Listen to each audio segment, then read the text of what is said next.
Welcome to the Avaya ACE Web Services Trainer video guide, Part 4B, controlling active calls that were initiated using the third-party call control web service version 3. This part of the video guide uses the Avaya ACE Web Services Trainer to demonstrate the control features that client applications can apply to active calls that they originally initiated using the third-party call control web service version 3's make call session operation. Note that the capabilities demonstrated in this video can only be used to control calls that were initiated by a client application itself, and not to control calls that were notified to the application using the call notification web service.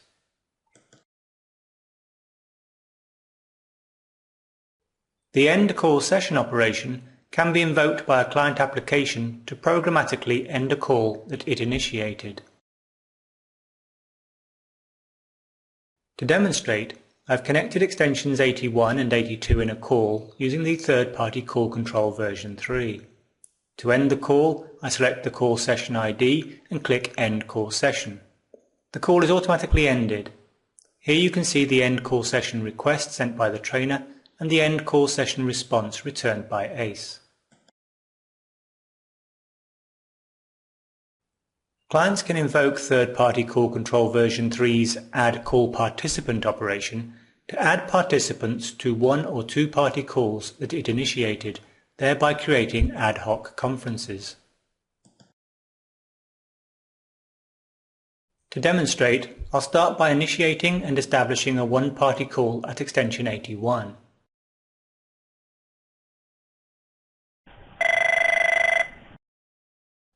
To add extension 82 to the call, I select the call session ID, enter extension 82's number in the participant 1 field and click Add Participant. Extension 82 starts alerting, and when it is answered, is connected in a call with extension 81. Here you can see the SOAP messages that were exchanged to complete the operation. To add a third participant, I repeat the process for extension 83.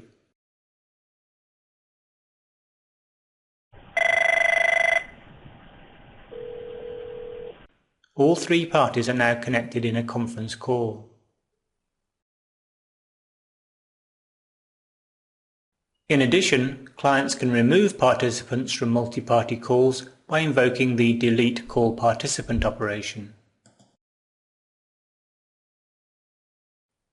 To demonstrate, I'll remove extension 81 from the call that I just established. I select the call ID, enter extension 81's number in the participant 1 field and click Delete Participant.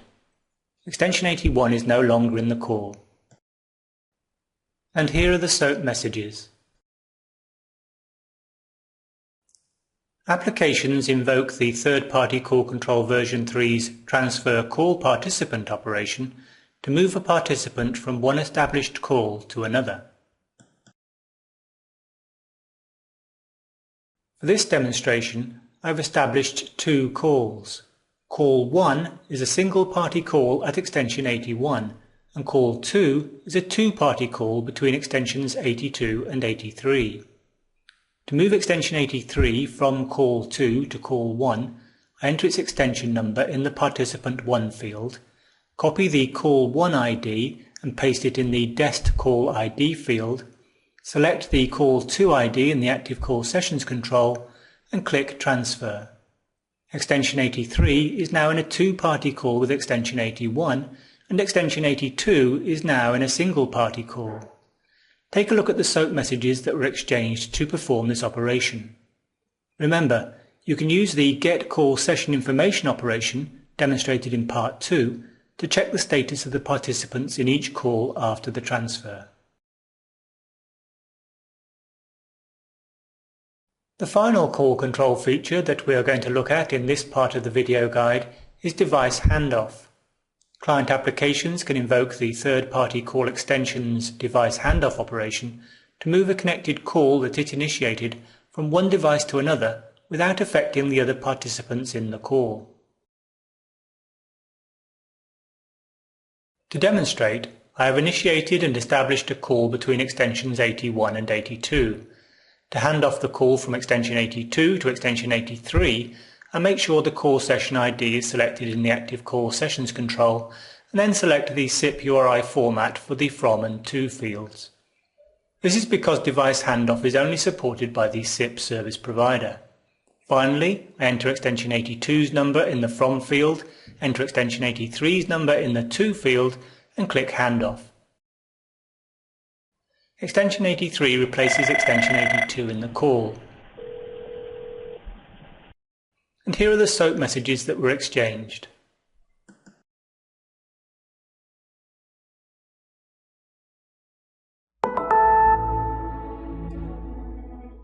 That ends part 4 of this video guide, which demonstrated the call control capabilities enabled by the Avaya ACE Web Services.